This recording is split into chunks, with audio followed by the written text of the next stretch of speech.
Hello and welcome back to me playing Dark Souls 2. Long time no see, actually. Last time I did my first Shadow Play recording. This time around I'm doing again my second Shadow Play recording. We also reached the doors of Pharos after fighting Scorpioness Nashka lady thingy. And apparently I said that Ornifex was a he, but Ornifex is a lady. I don't know what passed by my mind there, but definitely, it's a lady. I don't have my binoculars. Where are my binocs? Where are my binocs at? That down there is Cardinal Tower. Kinda cool. I like that. So yeah, that down there is definitely the statue of the king, as you can see it hold, or rather the statue. I'm not saying that's the King Vendrick or anything, but because it's holding a sword of some sort, so I definitely do believe that the wall we're looking at right there is where we fight the pursuer, or it might be anyway. Anyway, I have a bunch of souls. Let's level up. Is that a shard you found? Oh, and that. Here, let me see it to see light. However, sure thing. I think I have two of them actually, because I haven't returned to Majula yesterday at all, I believe. I'm not sure. Let's see. Yes, that's indeed the case. So we have, I believe, now 10 uses. If I found every, I should be having 10 uses. I have 9? Wait. Oh, no, that's correct. That's correct. Yeah, 9. There is 2 more on the road till the boss of, well, the end area boss. Let's say that way. You. I want to see if I have anything to repair. I'm a bit out of the loop right now, but suffice to say that there is a couple of things I would like to do. Yes, probably the bow would be a good idea to reinforce, even though we are probably gonna replace it with a Black Hunter's bow later on in the game. But that's still quite far off, so I'm fine like this. Alright. Finally, let me check my equipment real quick. I am keeping at 36%. This is better. This is definitely better. I'm just checking the weight, but for now, there is nothing very interesting equipment-wise, so I'm just gonna go with this boring Wanderer armor. And let's go back. Actually, let's level up first. I'm an idiot. I forget things. Although, I probably will level up like twice or something. 4 times, maybe. there. Let's do this.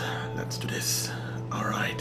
What do we level up? I guess Vigor to 16 would be appropriate, and 1 point in Strength, or Dexterity, or something.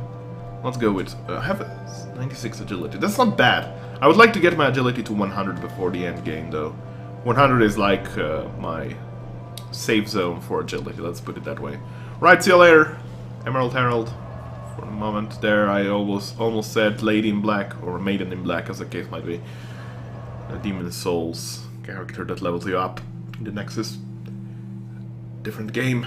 Doesn't matter. Alright, Doors of Pharos. I think we rushed it last time, simply because I wanted to reach the bonfire. But yeah, there is Big Man, there is Germ Man. We're gonna meet Gavlan soon, so fun times. Gavlan, this is actually the end of the line for Gavlan. After this point, he never moves again. These guys are Germ warriors. They indeed give Germ great hammers as well, or Old Mundane Stone, which is really nice.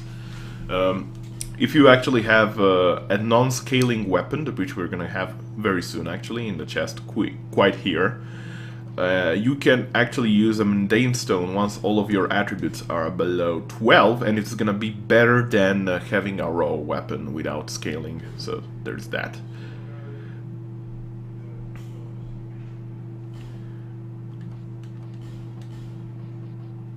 And a Great Hammer here. Great Hammer used by the Nomadic Germ, a makeshift weapon created from a blacksmith's anvil, as heavy as it appears. Crafted rather shoddily, but each hit landed is certain to inflict serious damage. This weapon is really unique, I must say. I like it a bunch because it is one of the few durable great hammers that you can get early on, not counting the large mace and the great club, or rather large club and great club.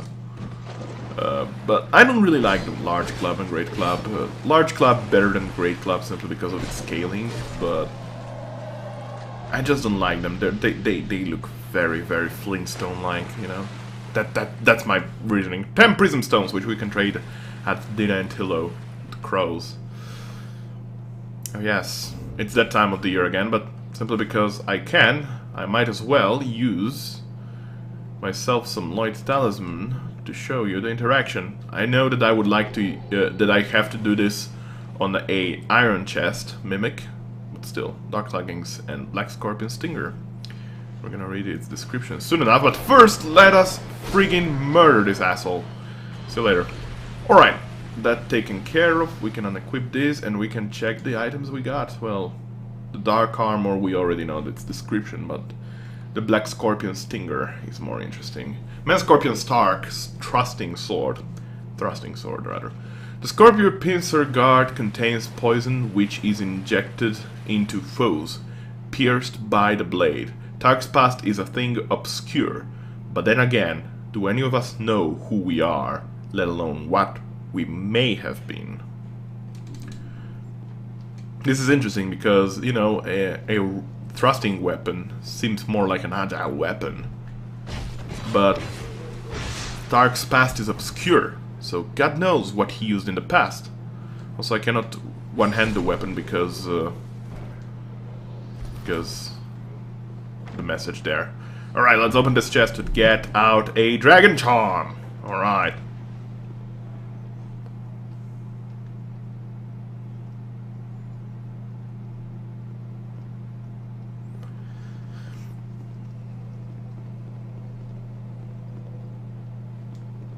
And up here, hello Gavlan. Make a deal with Gavlan.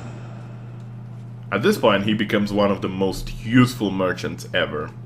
Worth mentioning, the cost of the Ring of Giants does increase indeed, and you can buy more of them. There is no reason to, actually, other than if they break and you don't want to repair them for the lower cost, I guess. But this is the most important part. You can buy infinite poison arrows at this point, and we are going to buy about 150 because they are absolutely useful. Worth it! Also, he sells infinite amounts of poison moss, throwing knives, as well as rotten pine resin. Many deal, many thanks. Thanks to you, Gavlan.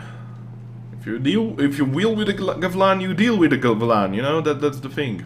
Gavlan is a dealer with the wheelers. Wheeler dealer? I don't know. Wheeler dealer. Isn't that like a Discovery Channel program? I thought it was. Huh! This guy is quite peculiar. He throws axes, and these axes actually can be deflected with parry animations. But if you miss, you might as well end up dying. And here there is normally a sparkling crystal lizard that drops down and goes like freedom. Plook! That is not, however, the same zone as we were before, by the way. I tried to make a mental map of it to see if it connects, but it's not. It's a different area. That crystal lizard is better taken if you approach this area from the opposite side. Just reload the game, rest of the bonfire, and some such. And come from behind, and you're gonna get it easy. Kermboots! This is the important part. This is, in fact, the same armor that I think that the lion men use. If you look at it closely, it appears to resemble it a tiny little bit. The stocky Gurm are kind-natured, but human deemed them impure and drove them underground. Similar to dwarves, really, but they're bigger than dwarves. They're bigger than human. I don't know. It's certainly an interesting concept, because they aren't human. They aren't really human. It is also possible that all of these guys are hollow, by the way. And Gavlan is the only one that isn't. That will explain why Gavlan is actually a good guy. The question now begs, how did he keep himself from going hollow? Well, I suppose with drinking lots of ale, or whatever he's drinking anyway. I don't know, could be spider blood or something. Not implying there is spiders in this game or anything. But seriously, if you're acrophobic, you might want to tune out, because this episode's gonna be spider-filled, maybe. I'm not saying, I'm just saying. Alright, Radiant Life Jam. Welcome to Brightstone Cove, Tseldora. This motherfucking place. This motherfucking place is important as fuck from the lore perspective. Also, this tent over here has a bonfire. Make sure to rest at it. This is gonna be basically your home base, the Royal Army Camp bonfire.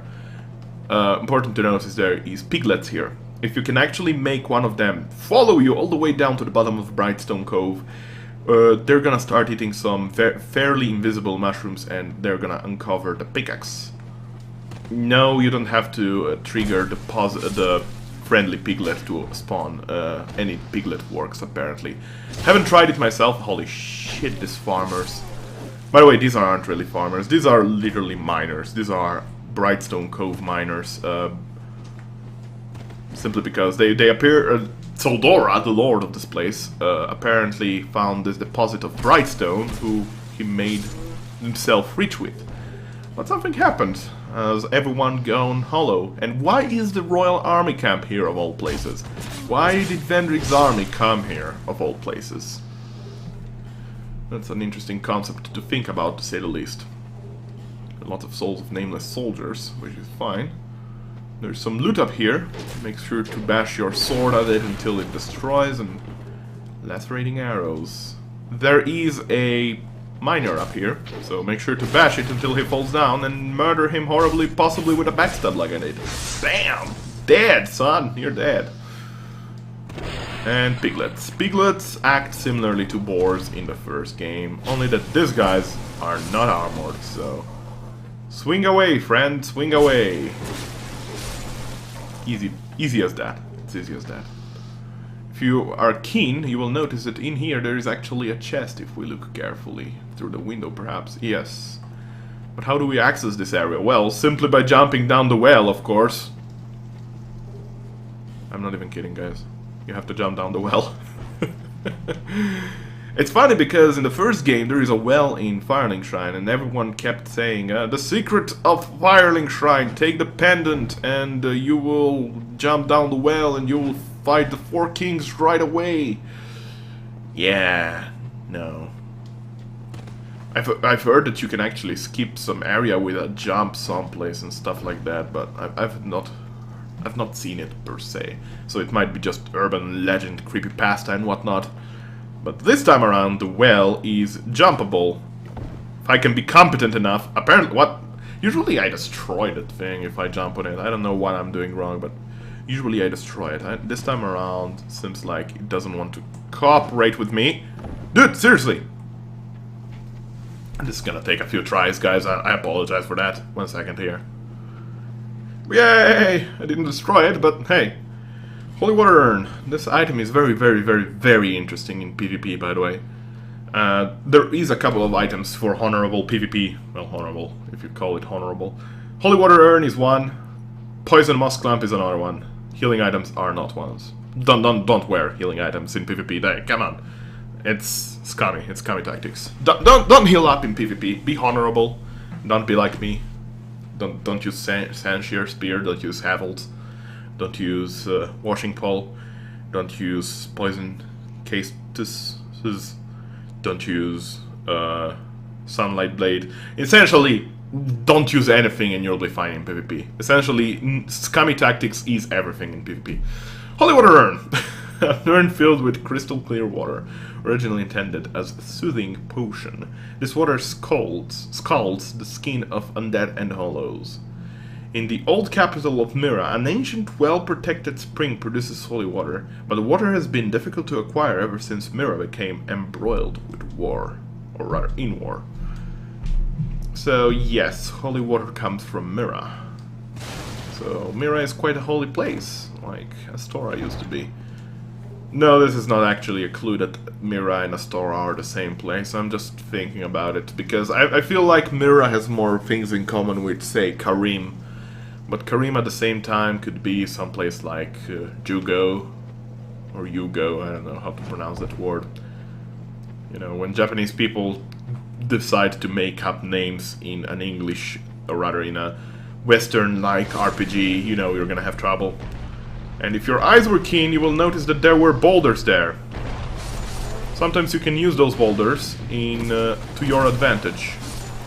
Also, these assholes here are as bad as the torch-wielding assholes in the first game, so to be careful. Also, if your eyes are keen, if you look down there, at the church side, you will see some loot. That is indeed another Estus Flask shard. And down there, if you see some loot, that is indeed a Titanite chunk. You know I played this game too much when I know exactly what loot is where, but the problem is, in between the last episode and now, I've actually 100%ed the game. I haven't really completed the game without dying and stuff like that, but I've gotten all the achievements, so yay me! Oh dear. And now, here's the interesting part. Crystals coming outside of a cave. Crystal cave. Doesn't ring a bell. Doesn't ring a bell, guys. Does it? Does it? Crystals coming outside a cave. Crystals coming outside a cave. But Lauron, those might be as well brightstone deposits. Yeah, makes sense, I guess, but at the same time, they were here before, not after. They mined this place because of its minerals, possibly. But they found something else, something different, as everyone went hollow. But are they really hollow? If you look closely, these aren't looking very hollow. They are just like possessed almost, aren't they? I don't know, I don't feel like these guys are hollow. I don't think they're fully hollowed yet. When you look closely. I don't know, maybe I'm reading too much into it, but... Poisoned, maybe. Toxified. Alright, at this point, we're gonna summon an NPC. My lover boy, my comrade in arms, my friend, my companion, my brother, my bromance, my... Name it. We're gonna name it. Benhart of Jugo, whatever, is coming with us tonight. I haven't even rested at this bonfire, I just realized. Not that I really need it. But here is the summon sign of Benhart. Summon him. You want to rather beat successfully 3 bosses with Benhart alive if at all possible. So that you may, or may not, as the case might be, get some goodies from him later. You can also kill him if you want, but please don't. Unless if you want to cosplay something early. I can understand killing Solaire in the first game in that case. I can understand killing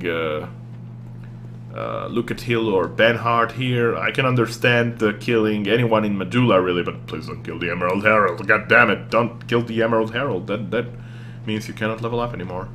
Although I guess in a Soul Level 1 challenge run you could as well kill her, but then you won't even get Estus Flask shard upgrade, so... Yeah. Spiders! Isn't this thrilling? Alright, so the next room is quite interesting. Notice the holes in the walls, but that room is empty. This room is very interesting. Ain't it, little spiders? Big little spiders, as the case might be. This chest over here is trapped with a unique trap. You will see it only and specifically here. The trap doesn't hurt you, it attracts enemies. All those spiders come out. All but one. This one. This one always doesn't seem to come out. Probably a bug or something like that. Check down that Estus. No, don't attack the chest, Benhart. No need to attack the chest. I need to open it. There is some loot in here. Now this doesn't hurt you. This doesn't absolutely hurt you. The spiders hurt you. The spiders actually have a grab attack, so do be careful. I've seen them do it only once and they murdered me with it, so... Jesus Christ, they're agile. So try to aggro least possible of them, because they can do a lot of damage really quickly. That one time I got lucky, but believe me when I say that they might even do like... No, I don't want to see the... Oh, I actually looted it. What did I get out of it? I forgot. I forgot. I did forgot. No message here? Don't give up. I'll never give up. Never surrender, never give up. Always be strong. Forever and true.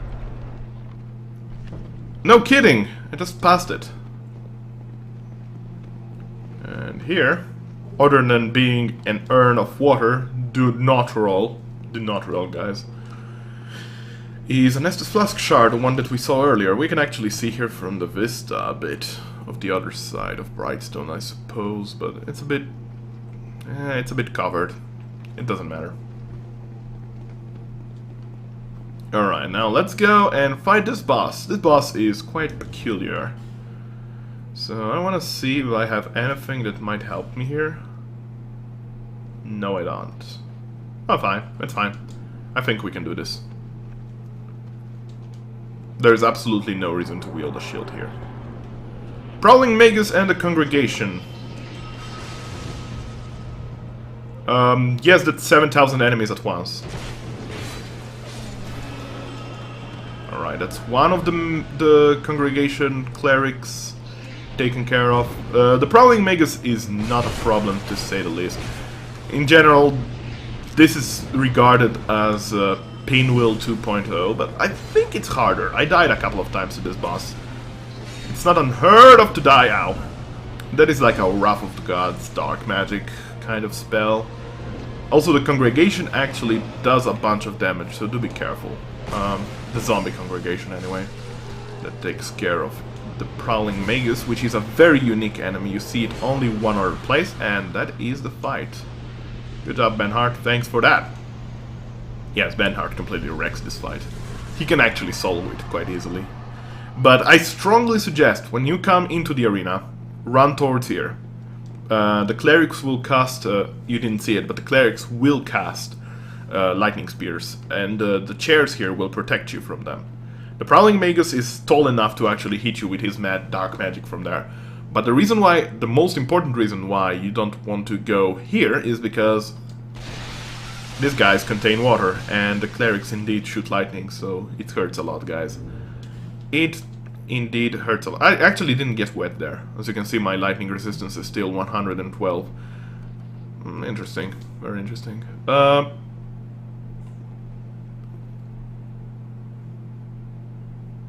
Not much can be said, really. It's a statue. I don't know about it. I haven't really thought about it overall. Before we go back here and do something, however, I'm gonna rest at this bonfire because we did some good stuff here. We made stuff happen! And now, behind here is a certain someone. Very interesting. There's nothing here, by the way. There's absolutely nothing in this little side alcove, but here is the important part. There's a ladder here that possibly many will miss. I indeed missed the first playthrough. I missed it completely like an idiot. Fading Soul. Fading Soul. And guess what? Bonfire Ascetic. That is indeed a Pardoner. Fading Soul and a Cleric Small Shield, which is actually really good. And Skeptic Spies. Hello, Mr. Pardoner Cromwell. Something seems to be bothering you. Yes, yes, I can tell. It is written upon your face. You have doubts about something you did. I am Cromwell. Regret, anguish, disillusion, bewilderment. What wonderful gifts they are. Together, they are the essence of life. Don't you agree? But now, you're lost, bewildered by your own actions. You poor little thing. Yes, yes, how tiny and frail are we. But if your heart is yet sincere, your sins will be forgiven. Now is the chance. Demonstrate your sincerity to me. Quite a guy, huh? Ask for pardon you have not seen. I am a good guy. Or a lady, as the case might be. White priest headpiece and robe. Let's read this. Traditional robe worn by Drangleic clerics. The clerics of Drangleic were not viewed with particular reverence, and their positions were only preserved as a nod to tradition. It is customary for clerics to wear different garb depending on their sex, but the reason for this practice is unknown. This is a man robe. So yes, we fought two men guys there. Male clerics there, that is the way to put it. Curse Bite Ring. One of several bite rings known for their peculiar design increases curse resistance. Similarly, oddly disturbing design of this ring suggests a common source. Whoever the master craftsman was, he clearly knew his trade. And this ring might come in use, actually. I might as well buy it. Poison Bite and Blood Bite. Heh. Dark Troches, I can't pronounce that. Why is it? Verbal stories often mention Saint Elizabeth. Her uniquely concocted medicines and potions are still widely used today. And a bunch of spells, amongst which also Scraps of Life, which is an interesting hex. It's basically like Firestorm or Fire Tempest in Dark Souls 1, only that it's dark magic. It's actually quite interesting. And I guess Heavenly Thunder is its Faith counterpart. So yeah. Anyone can be forgiven, as long as he is sincere. No matter how terrible the sin, surely we all deserve mercy. Yes. Anyone can be no. Alright. Thanks, Crumble. We must never forget our sins.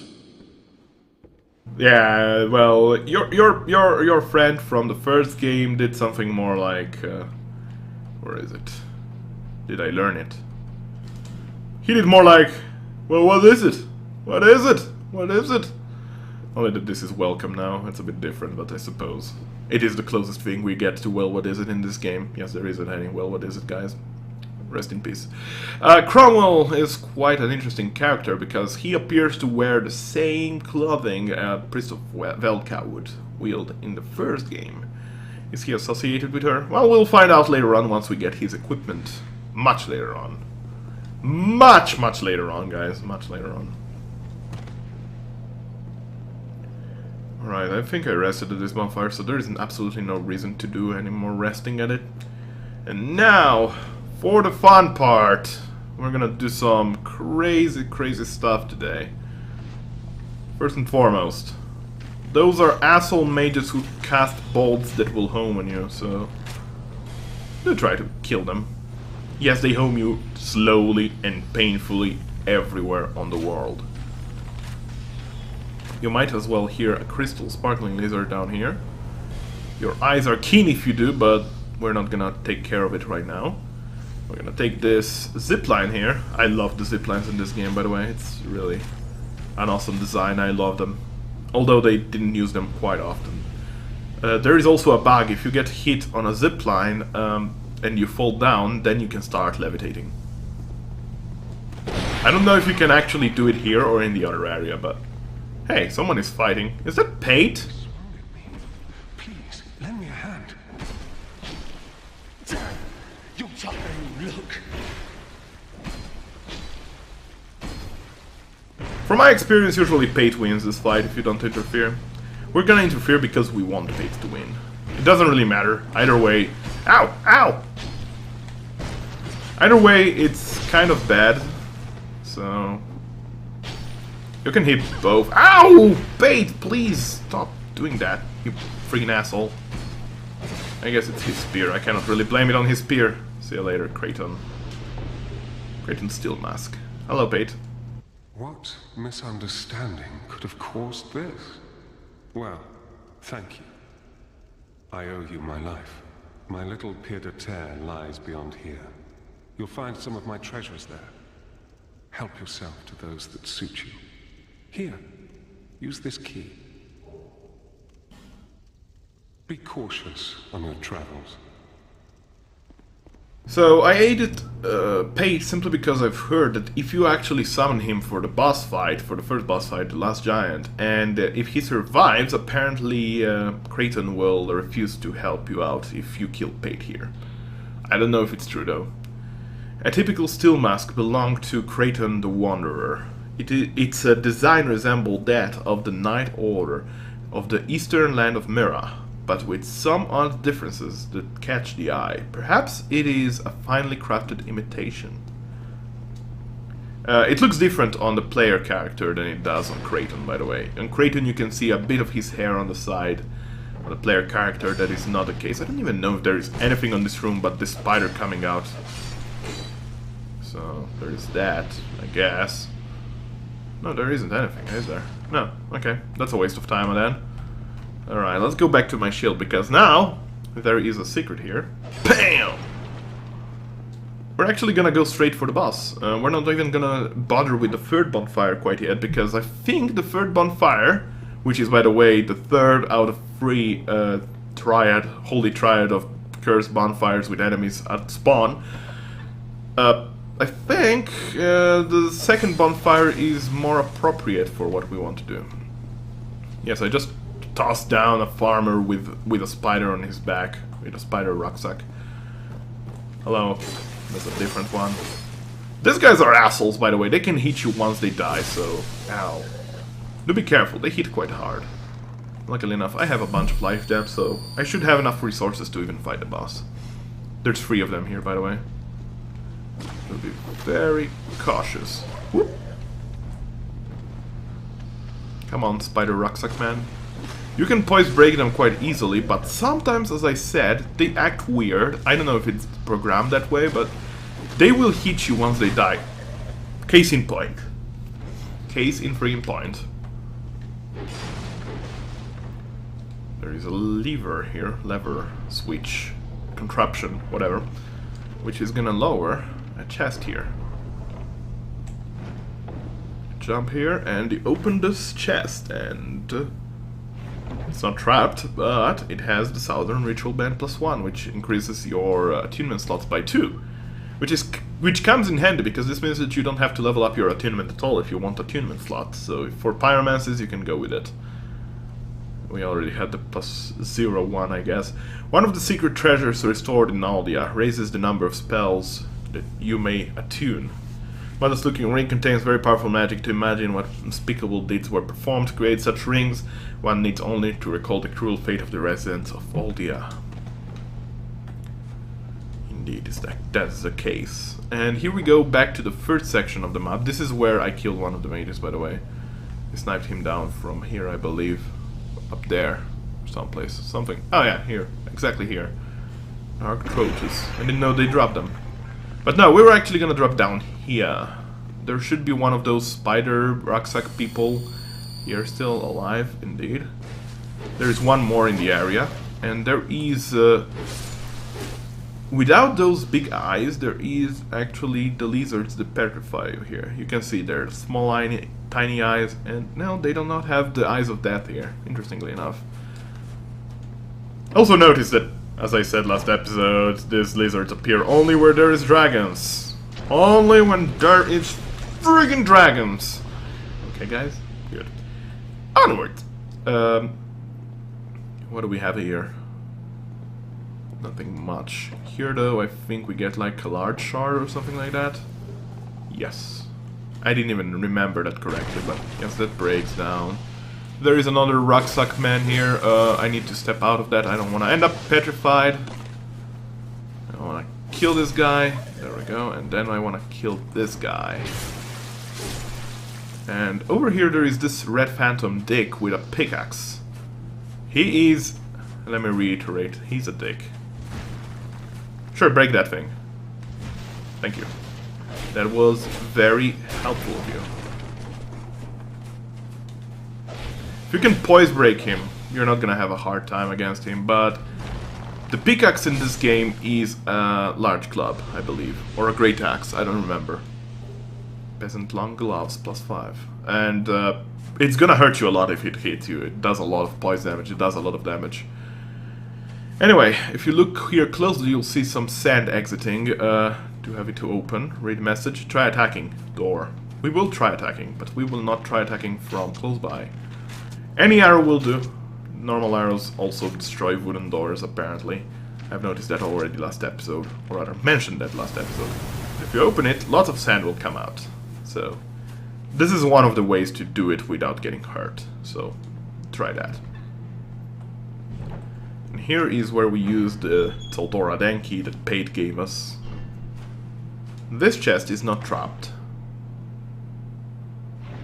And it's gonna give us the engraved gauntlets. This is one of the scummy items of PvP.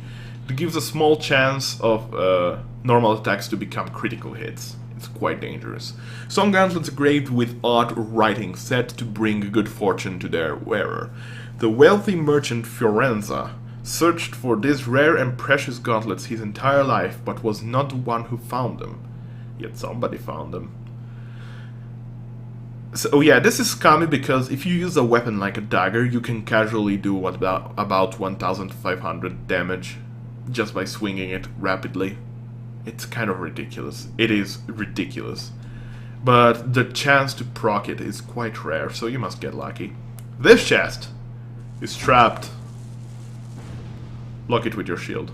Ooh, that'll leave a nice scar. Thanks, Pate. Thanks indeed. And we get 10 lucky, or rather rusted coins. Yeah, so Pate set us up. If we killed Kraton, also Kraton would have a... Or rather, if we killed Pate and Kraton gave us the key, also this chest would be trapped, and also he would have a line, oh, that's a nice scar you got there, or something like that.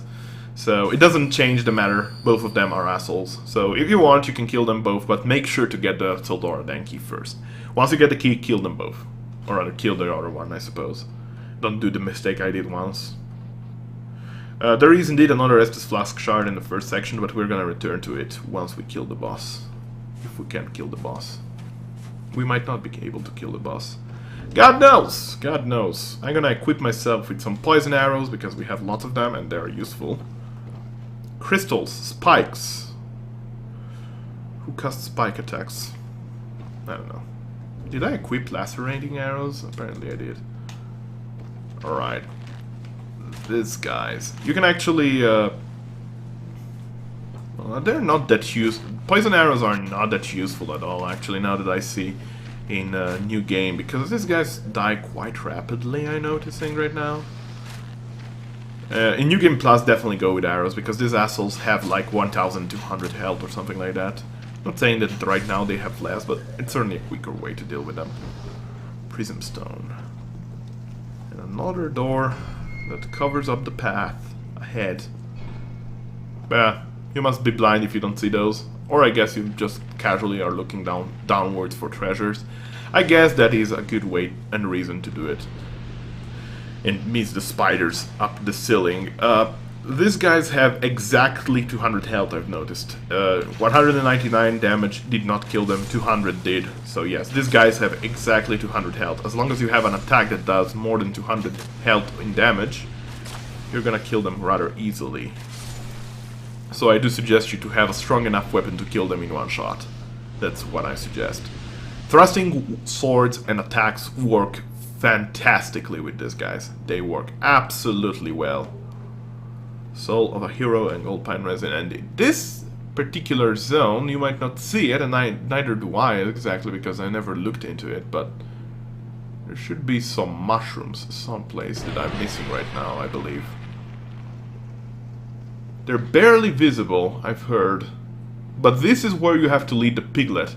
Once the piglet reaches this room, it will eat some mushrooms and uncover the... Ah! There they are! I suppose this is where the pickaxe where you get the pickaxe at. They're not that small, actually, these mushrooms. But yes, the piglet will eat these mushrooms and it will uncover the pickaxe weapon. So just draw aggro of a piglet, possibly with a red eye ring. You're gonna have an easy time. Homeward Bone. And... Gee, what kind of treasure will be here? Oh, look! It's one of those guys. Treasures. Ow. God damn it, you're an asshole. Why do you have to be an asshole about all this? Alright. Up here. This is a dead end. Recklessness required ahead. I do agree.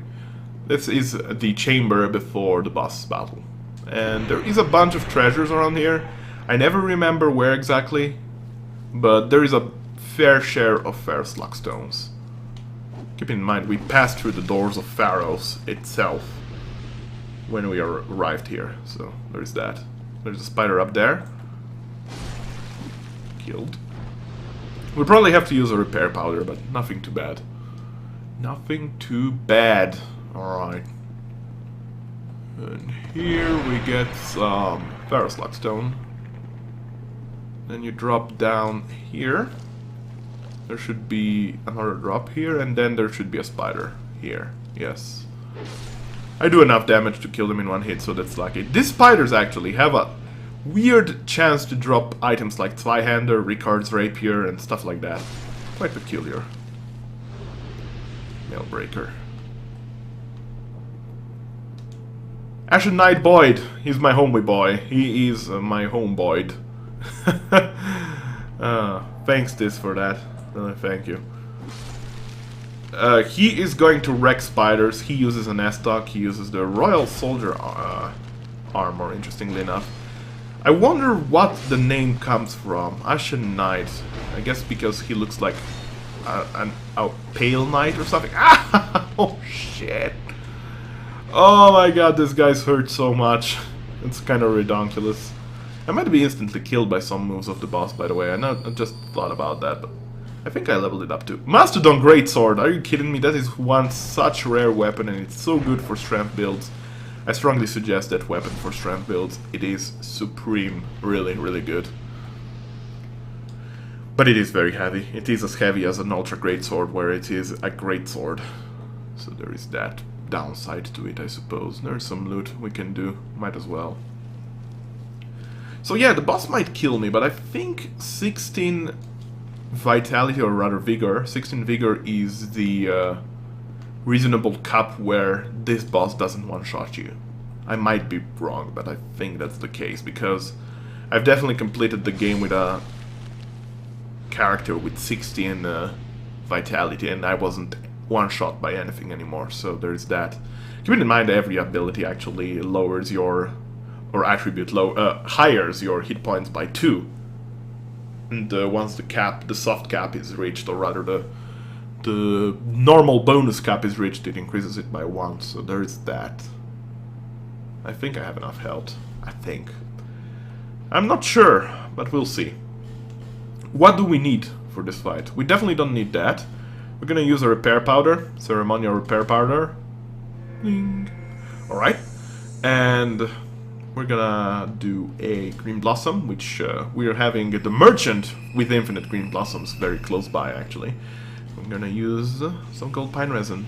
Alright, ready, Boyd? Let's do this. You and me, Boyd. You're my boy, Boyd.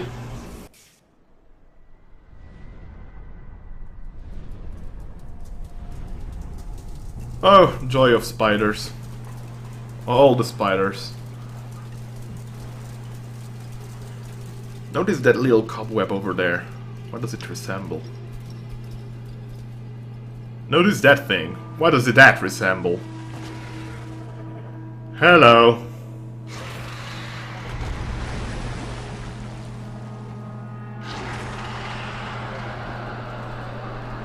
It's really not as bad as it looks.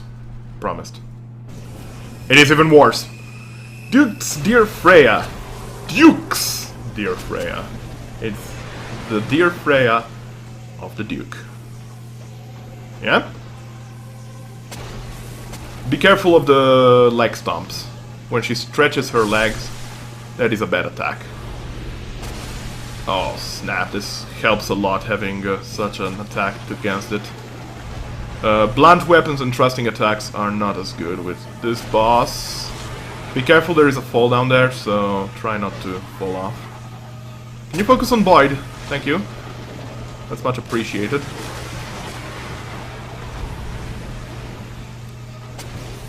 So yeah, there is... Well, that buff there didn't last as long as I thought it would. There is a fall down there, so be careful. Gravity Death is certainly a possibility against Freja. Other than that, notice that the track is very, very similar to the Dragon Knight's track. It is exactly the same tune, only with different instrument, I guess. A bit more strings, I suppose. So it's an interesting concept. I like it. There are certain bosses that also use the same track, actually, or a bit altered tracks, so like, I believe... who else uses that? Knight... Boy, don't die, please. That would be appreciated. No, Freya don't. Thank you. No, no, no, no, no. No, no, no. Don't get hit by that, especially not in close range. And there we go. Thanks, Boyd. Much appreciated. Don't suicide. But yeah, some tracks are using the same tune, but they're not the same for different bosses, so that's interesting. Duke's dear Freya, coming down dragon. No, that's not Thief. I'm gonna point it out right now. This dead dragon over here is not Thief. Far from it. Notice that this dragon has scales. Sith did not have scales. This dragon is also much bigger than Sith was, and on top of that also I don't think he has 3 tails like Sith. So this is definitely not Sith. However, Tarkus, or rather Tark, Man-Scorpion Tark, said that his master revealed what he did not have. And who did not have that? Sith did not have immortality. Sith did not have scales of immortality. But Sith was not a conventional undead, as Logan put it in the first game. He was an undead unlike any other. And in the first game, like I mentioned this, and I knew this already when I mentioned it, we did not get the soul of Sith. We never got the soul of Sith. Sith never died. Dragons do not simply die. Freja, as we know her, is a spider with Sith soul. It's not completely. I'm not completely sure whether it's the whole soul of Sith, but I'm pretty convinced that it's Sith itself. Notice that this is different than the Lord souls, by the way. Soul of the Duke's loyal Freja, the Writhing Ruin's keeper. The Writhing Ruin is an ancient thing whose shadow remains cast over the land. Tseldora is a place burned by terrible misdeeds, and those who remain there were transformed beyond recognition. Use the soul of the Keeper to acquire numerous souls. The Keeper. She keeps something. To acquire numerous souls, or to create something of great worth. But interestingly enough, once you approach here, we get to the Lord's secret chamber. Private chamber, rather. And this guy over here is indeed Tseldora. Maddened, hollowed, dead, controlled. And who else we knew had control over hollows? Possibly Sith. Possibly this cage over here is where Tiny Freja was. I believe the key we got from the Duke here. Not the dang key, but... ah, there it is. Alright, opens the door to Brightstone Cove. Key to Brightstone Cove, Tseldora. The eccentric Lord Tseldora, known for his fascination with spiders, built a town and a personal fortune by mining Brightstone. One day, the town was overrun by spiders, but Lord Tseldora only stood by and watched, eerily contented. Yeah, quite interesting. This guy did not care about his town's fall. Also notice this chamber strongly resembles the Duke's archives. I'm not saying this is the Duke's archives, it could not be possible. I mean, it could be possible, but it's not necessarily possible. Also, this book appears several times in the Duke's archives, as well as in the mansion in Majula. But it certainly resembles the Duke's archives a lot, in architecture and all. And it comes out of a cave. So this is probably not built by Tseldora, I doubt it. And Tseldora is not a duke, he's a lord. And Sith was a duke. There is some arguments there, counter-arguments and whatnot. Also, Fangirl's body casually fighting us. So yeah, there is some arguments and counter-arguments and whatnot, but... I don't know. I have just a feeling that Tseldora is not the Duke from the Duke's dear Freya's name, is what I think. That's all, just a funny feeling I have, that's the thing, you know. Vanguard is not that strong, actually. Vanguard's body is not that strong. You have to just be patient with his attacks and don't rush him. You can poise break him quite easily, and you get his ball in armor. So there is that. Check down the Testus, and that is it. This is the Primal Bonfire. I really am a bit sad that they didn't do a bit more with these Primal Bonfire rooms. Like, they have this cool lighting system. Look just at the shadow of my body over here. But couldn't they just like have added columns or some decoration to make the light show better? I mean, they did it in what was it? The Wharf. If you use the Ferrous Lockstone in the contraption in the Wharf, you have a light show, spectacular light show. You see the great columns in the cave covering the light. That is really, really cool. I'll have to show you one day if I remember to do that. But let's return to the far fire. What do you say, girl? Proceed, bearer of the curse. It is the only choice left to you. Thank you. Thank you kindly, dear lady. We do have a shard, but we're gonna first level up. A couple of times in strength, a couple of times in dexterity. I would start leveling up my attunement right now. I feel like that is a good way to go. I feel like that is the right way to go. I want some slots available for pyromancies later on. I want to cast some pyromancies. Alright.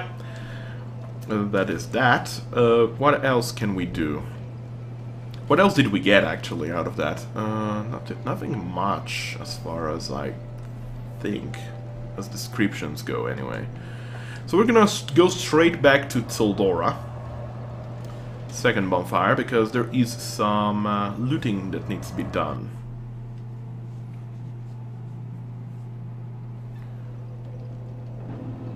Also, I've noticed that after rendering the videos with shadow play, they get a bit brighter.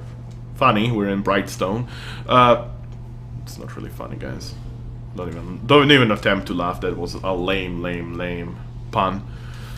But yeah, they appear to be brighter. So I'll try to lower the brightness a tiny little bit and see the results. Maybe it's gonna be a bit better. Maybe it's just my eyes playing tricks.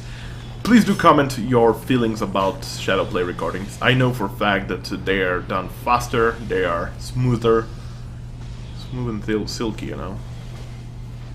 I forgot about the second mage, but I don't give a care about him yet. Oh my god, can you please hit? Thank you. Oh yeah, I have poison arrows, that's why I didn't kill him there. Alright, fair enough. If you fall down here, and then you fall down here, and take this item, and without falling off, go down here, destroy these urns, and enter this house. That's this flask shard. This is... we have 2 left in the whole game, by the way, of which we can only use 1 more, so... Soon we're gonna get to our limit. Ow! Soon we're gonna get to our limit of Estus flask shards. This door cannot be opened from this side.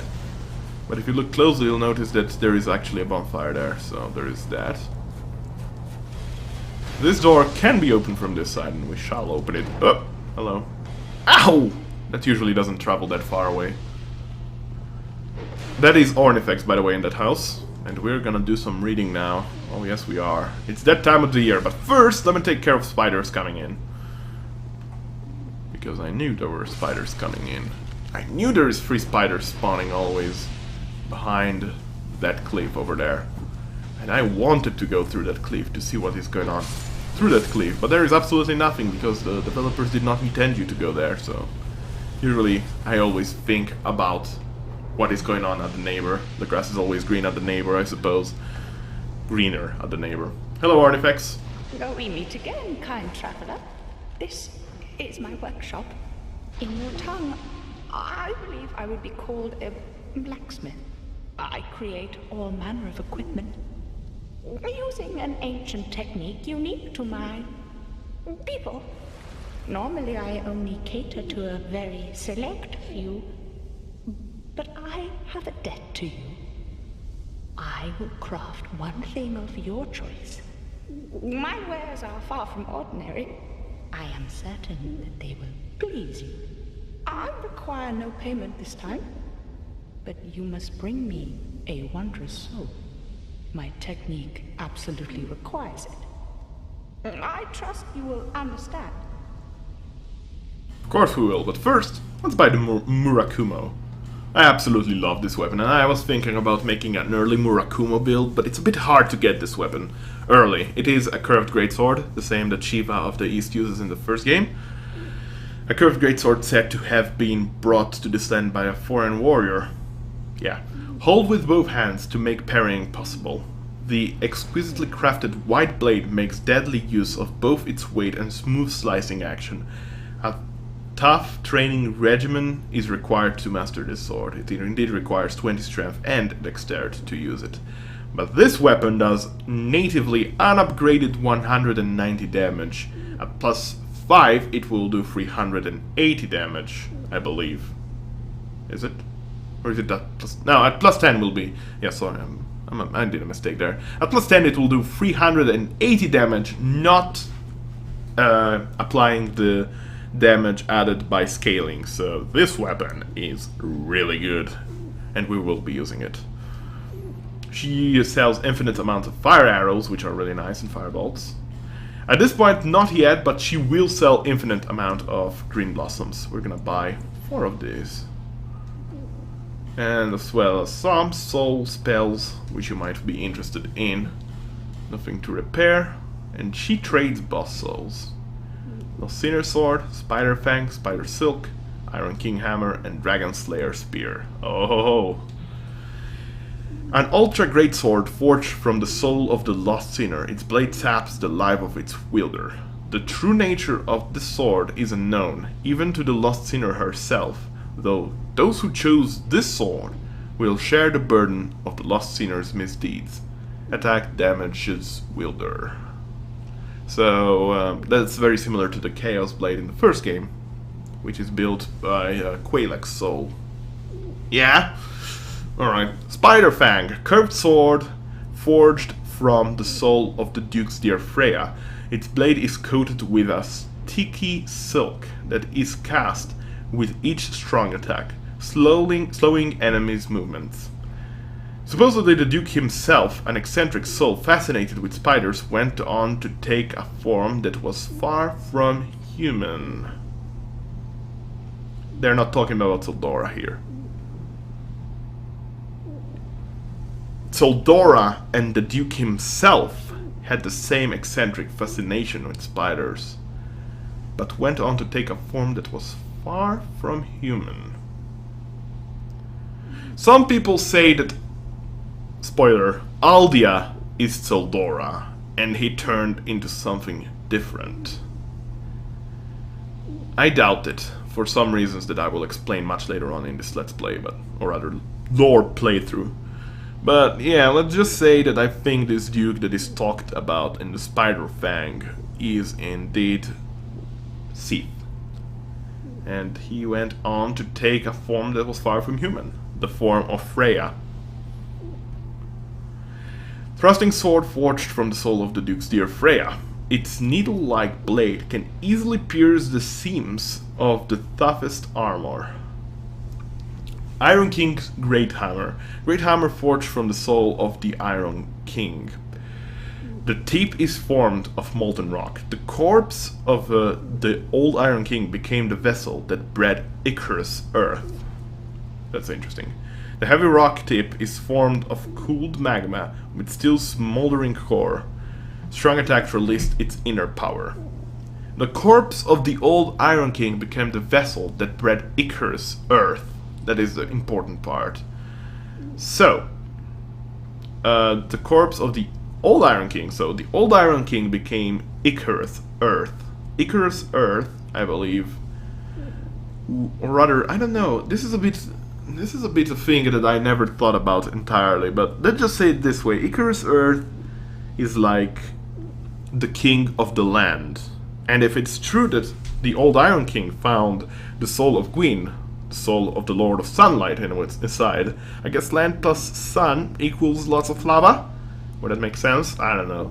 Maybe I'm overthinking it, but I think Icarus Earth was the being without Gwyn's soul. And Old Iron King is Icarus Earth melded with Gwyn's soul. And the Old Iron King we fought. That's why he was immune to lava, I suppose. He was just skinny dipping, guys. Dragon Slayer Spear are rancier forged from the soul of the old Dragon Slayer. The spear of the knight known as the Dragon Slayer was imbued with the power of lightning and shattered stone scales of dragons. Shrine attack unleashes its latent power. So, yeah. The old theories that the old Dragon Slayer and Ornstein are not the same person are wrong. Old Dragon Slayer just uses dark magic, possibly because he was tainted by someone, possibly because he was possibly even resurrected. We haven't thought about that, have we? I said that the first game's Dragon Slayer might have been an illusion, but at the same time, he might have been just resurrected by some dark magic, and therefore he is undead, he is hollow, he doesn't have mind, he doesn't have his own mind. He's in a cathedral strongly resembling the cathedral in an Orlando, and he's protecting something, just like he did. And we know that hollows actually try to keep on their old tasks. If they're tasked to protect, they will still attack you. If they're tasked to welcome, they will welcome you. So that is quite interesting. So the Dragon Slayer probably was still thinking that he was protecting Guinevere. That would make sense, but who has the power to resurrect someone as strong as Ornstein? Yeah. The nature of an item is greatly influenced by the soul that was used to create it. They can be tricky to use, but when wielded properly, are extremely powerful. This is what I meant by unique. These wares are not for use by ordinary folk. It's hard to believe now, but this land was once a flourishing kingdom. Its king, Vendrick, came close to unlocking the essence of the soul. What a dazzling soul he surely had. Imagine what I might create with such a powerful soul. I don't know, I could say maybe a greatsword, maybe a shield, or maybe an ultra greatsword that resembles a friggin' boat. Or as my friend says, an U-boat, the submarine, the German submarine, I believe. I don't know. It is said that our technique originates from a strange being that inhabited this land. A pale beast that lived long ago. We don't even know what exactly it was. If you find a wondrous soul, bring it by for me to have a look. Pale being. Yep, that's Seth. Do you find me strange? You humans are always this way. The way you glare at any unfamiliar creature. That mix of curiosity, fear, and revulsion. Oh, well, it hardly concerns me. The nature of an item is greatly influenced by the soul. They can be tricky to use. This is what... Come back again if you find another soul. So, apparently the Crow people of Velka, as they were called in the first game, originated from a pale beast of great power. It's interesting because we find the same Crow people only in one very specific place, the Painted World of Ariamis. And their leader is possibly Priscilla the Half-Breed, daughter of Guinevere and Seth. Oh man. Also look at all these mannequins. Notice that they have a tiny hole in their bellies. It's an interesting detail there.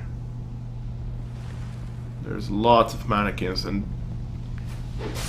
this room certainly does have like a feeling of something horrifying might happen. If you don't free Ornifex the first time I got in here, and I was like, yeah, no, and went out because I saw, oh, hello spider. I saw all of these mannequins, or puppets I suppose, and I was like, nah, let's not fight them. How about we just leave? That sounds appropriate. Red crystal lizards. They explode. They don't give anything. Don't even bother with them. Finally, we fight one of these guys toe to toe. They have a chance to drop both their armor and helmet, I believe. But it's quite rare. But they don't. It doesn't look good anyway. I guess it would be only useful for lore purposes. And here we get Crescent Axe and Soul Vortex. Oh yeah. The Crescent Axe, the one and only that we already seen in the first game. Used by one of the warriors of Freja. The Rhea's protectors, I suppose. Rhea's protector from that place. I forgot the names. A bronze great axe with a crescent-shaped blade. Its long handle gives the weapon great reach.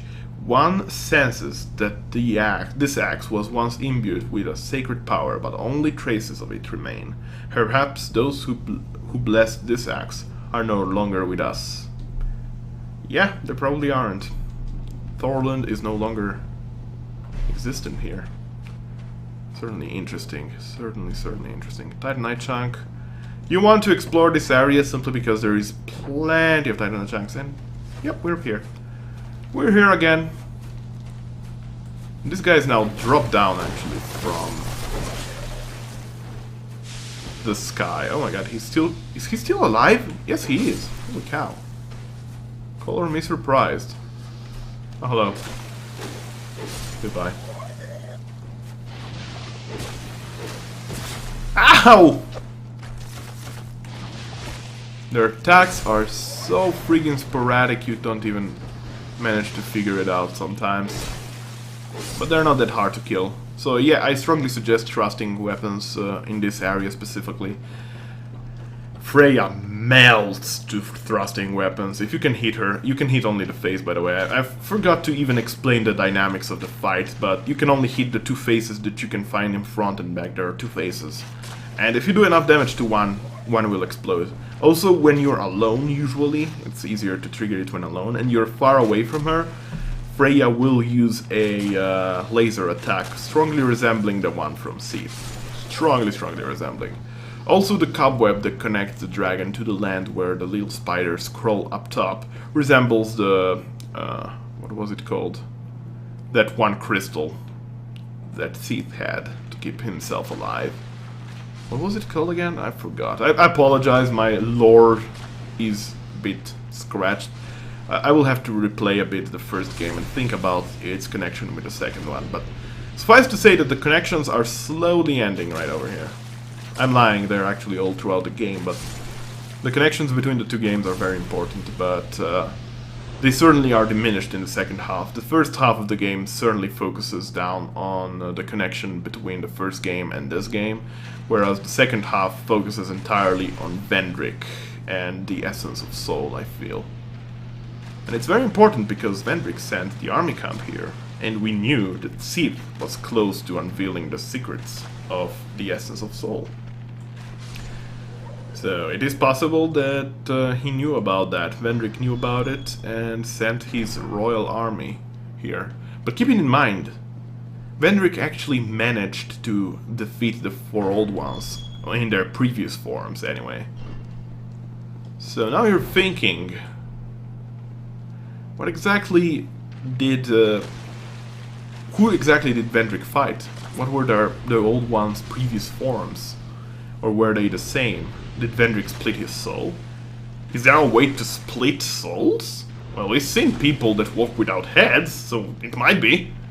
Might be possible. And Vanguard was a bloodthirsty mercenary.